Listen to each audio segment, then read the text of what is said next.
Baik, terima kasih masih di Damai Indonesiaku, pemirsa. Sebelum kami serahkan sepenuhnya waktu untuk Syekh Misri, mungkin untuk berinteraksi dengan jamaah, mungkin ada yang akan ditambahkan Syekh dari pertanyaan yang ditanyakan oleh Kiai Haji Haris Hakam tadi. Silakan, Syekh.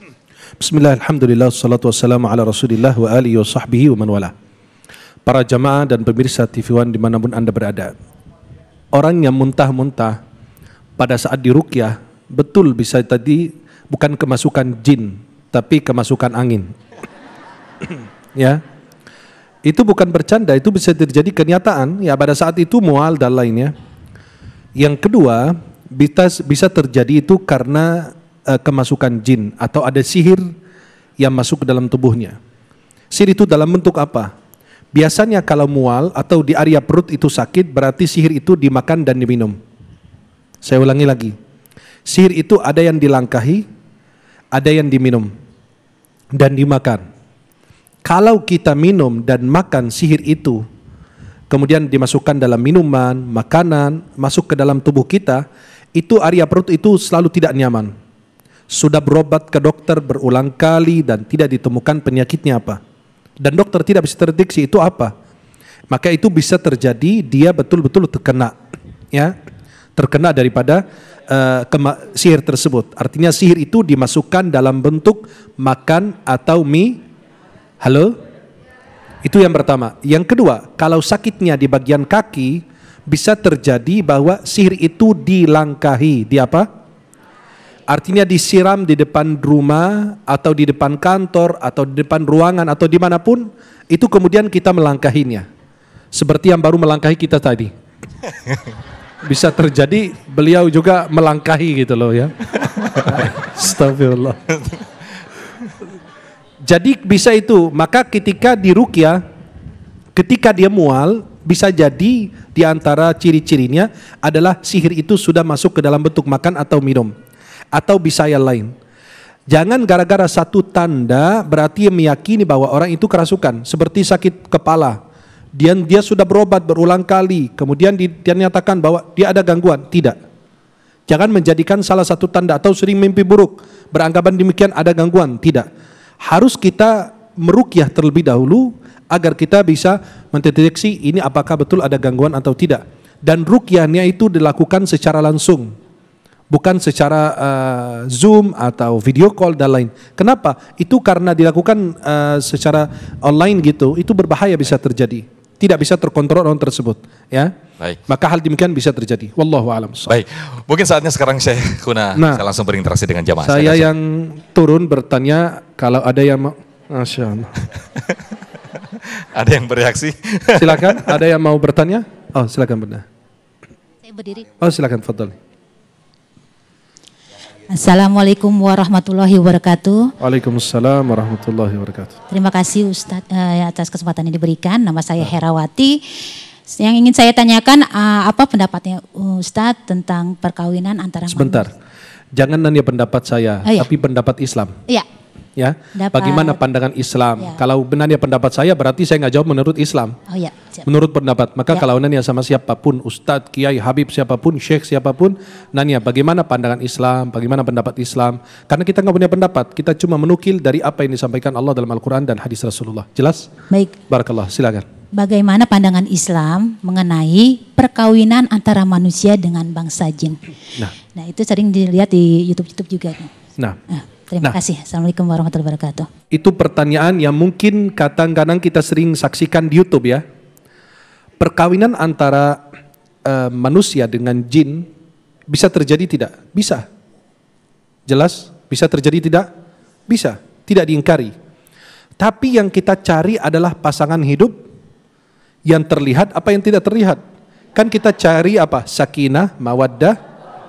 Bagaimana bisa terwujud? Sakinah, mawaddah dan rahmah. Tidak terlihat orangnya. Jelas? Nanti tiba-tiba kita masuk ke rumah orang, maaf, awas istri saya lagi duduk. Ya repot juga kan?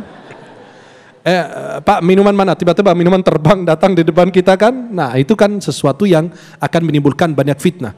Tapi saya pegang satu pendapat ulama seperti Imam Malik. Imam Malik itu salah satu ulama, namanya Imam Malik ibnu Anas, pendiri mazhab Maliki. Beliau wafat 179 Hijriah. Beliau mengatakan bahwa apa? Coba.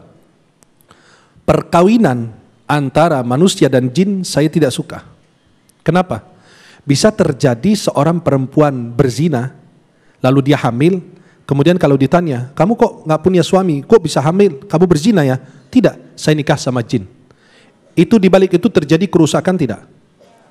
Akan terjadi mudarat dan kerusakan yang lebih besar. Maka ulama melarang yang namanya pernikahan antara manusia dan jin. Kenapa? Karena tidak akan terwujud rumah tangga. Maaf, tiba-tiba kita masuk ke rumah orang, nggak ada suaminya, ketok-ketok pintu, tiba-tiba pintu kebuka sendiri, istrinya yang buka, lah repot juga kan?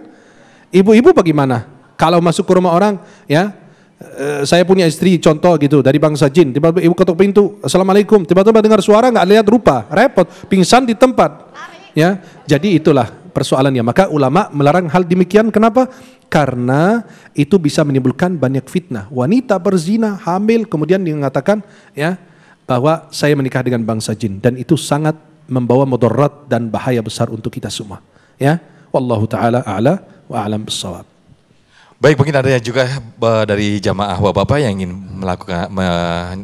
mengajukan pertanyaan, silakan.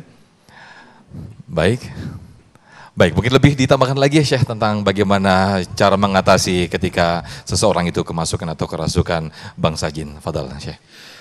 Ketika orang kerasukan, tadi kita jelaskan beberapa hal. Di antaranya kita melakukan ruqyah mandiri. Ruqyah apa? Sunnahnya kita meruqyah diri kita sendiri. Sekarang disebut ruqyah syar'iyah. Kenapa ditambahkan syar'iyah? Artinya sesuai dengan syariat. Karena banyak orang berkedok ruqyah, kemudian dia tidak melakukan ruqyah. Dia malah menambahkan beban, kesulitan bagi orang tersebut.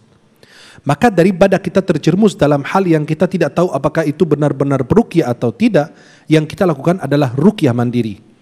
Ada berbagai macam cara ruqyah, bahkan Jibril meruqyah Rasulullah, dan Rasulullah SAW meruqyah cucunya Al-Hasan dan Al-Husain. U'idhukuma bikalimatillahi tammah min kulli syaitanin wahamah wa min kulli ainin lam. Maka anak-anak kita, ya, maka harus jaga juga dari ain. Anak kita kalau lagi aktif, lagi dapat nilai bagus, lagi hebat, jawabannya bagus, kita bilang bismillah masya Allah. Kalau anak kita bilang masya Allah. Tapi kalau kita melihat anak orang lain, jangan bilang wah hebat banget nih anak. Tidak, bilang Allahumma barik. Doakan tabrik, doakan keberkahan. Khawatir terjadi hal-hal yang menimbulkan sehingga anak tersebut jatuh sakit. Maka kita meruqyah diri sini dengan apa? Ya dengan menjaga aturan Allah, menjauhi larangan Allah Subhanahu wa taala. Meruqyah diri sendiri, ruqyah mandiri apa? Setiap malam mau tidur, Afan, Sufyan, boleh ke sini? Fadal saya, fadal. Boleh ke sini sebentar? Boleh. Oh ada, Mas. Ini gara-gara ini nih. Pegang mic sebentar. Gimana Syekh? Pegang mic sebentar. Siap. Jadi gini, Nabi SAW setiap malam mau tidur, dua telapak tangannya itu dikumpulkan, kemudian beliau SAW, coba Bapak Ibu kalau mau lakukan, ini Nabi SAW kumpulkan dua telapak tangannya seperti ini, kemudian beliau membaca Qul huwallahu ahad, Qul a'udzu birabbil falaq, Qul a'udzu binanas, kemudian ditiup, ya, jangan pakai gitu kan. Nah, kalau mau pakai silakan karena ke muka diri sendiri ya, maka ditiup aja 3 kali tiupan, kemudian diusapkan ke wajah, ke kepala, atau bagian yang bisa disentuh oleh badan kita. Itu dilakukan sampai berapa kali? Nabi SAW sebagaimana Siti Sayyidah Aisyah radhiyallahu anha, istri Rasulullah, menceritakan bahwa Nabi setiap malam meruqyah diri sendiri. Ajarkan anakmu sebelum tidur. Ajarkan anakmu setiap malam mau tidur. Kenapa? Menjaga diri kita. Khawatir anak kita tertimpa ain, terkena apa di luar. Maka yang lebih bagus kita mengajarkan anak kita untuk selalu meruqyah diri sendiri. Itu diantara cara meruqyah diri sendiri atau disebut dengan ruqyah mandiri. Kemudian apalagi? Kita bisa makan kurma ajwa. Dan kata ulama bukan hanya kurma ajwa di bagian tertentu di Madinah atau disebut kurma al-aliyah di bagian Madinah, tapi semua kurma ajwa di kota Madinah insya Allah bermanfaat. Terus kemudian apalagi? Boleh kita ngambil gelas air, bacakan Al-Fatihah, ayat Al-Kursi, Al-Ikhlas, Al-Falaq, An-Nas. Ya, yang disebut dengan 3 surat itu disebut apa? Ya, 3 surat terakhir dalam Al-Quran, Al-Ikhlas, Al-Falaq. Kemudian airnya ditiup, kemudian diminum atau diusapkan ke wajah, atau diberikan kepada anak. Maka ruqyah mandiri itu sunnahnya. kita minta diruqyah sama orang, khawatirnya kalau kita belum meruqyah diri kita sendiri, memulai terlebih dahulu, nanti takut kehilangan 70.000 kesempatan masuk 70.000 orang yang masuk surga tanpa dihisab dan diazab. Tapi kalau kita sudah melakukan ruqyah mandiri dulu, kemudian kita sudah berulang kali meruqyah mandiri sendiri, lalu tidak ada perubahan, boleh kita meminta diruqyah. Dan kata ulama, mudah-mudahan tidak kehilangan kesempatan tersebut. Maka para jemaah yang melakukan ruqyah diri sendiri, maka sering ibadah, rajin zikir, baca Quran, zikir pagi petang, saya yakin insya Allah tidak bakalan diganggu jin. Amin, amin. Kenapa?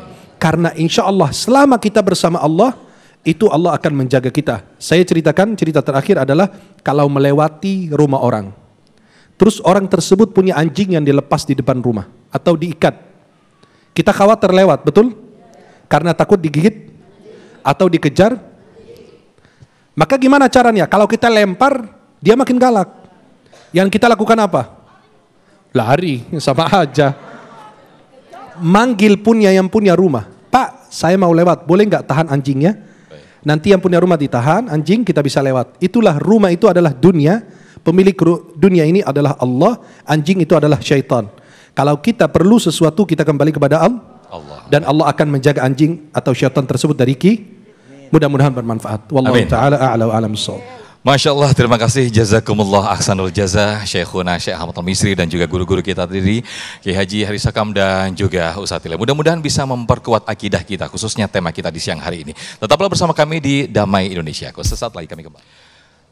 Alhamdulillah pemirsa, kita sudah di penghujung acara Damai Indonesiaku dan Anda bisa menyaksikan tayangan-tayangan kami, tausiah-tausiah kami di damaiindonesiaku.id. Akhirnya saya Muhammad Sofyan dan pendukung acara ini Sarung Wadi Mortentu Sarung kita mengucapkan terima kasih. Wabillahi taufik wal hidayah. Wassalamualaikum warahmatullahi wabarakatuh. Waalaikumsalam warahmatullahi wabarakatuh. Baik Bapak Ibu sekalian dan para pemirsa, kita tengadahkan tangan, tundukkan hati dan dalam khusyuk berdoa kepada Allah Subhanahu wa taala. Bismillahirrahmanirrahim. Alhamdulillahi Rabbil Alamin. Hamdan yuafi ni'amahu wa yukafi mazidah. Allahumma salli wa sallim ala nabina Muhammadin wa alihi wa sahbihi ajma'in. Allahumma ja'alna minal ladzina yastami'una al-qawla fayattabi'una ahsanah. Ya Allah, jadikan kami orang-orang yang pandai mendengar kebaikan dan mampu melaksanakannya. Allahumma nazim ahwalana wa hassin af'alana wa khallisna min alamil fakri wa dhul wa asimna minal bala wal waba wa ta'un wa syayatin. Allahumma yassir lana al-intizam fi jami' umurid diniyah wa dunyawiyah wa hassil muradana bil khair, hassil muradana bil khair, hasil muradana bil khair. Wa sallallahu ala nabina Muhammadin wa alihi wa sahbihi ajma'in. Walhamdulillahi rabbil alamin. Amin.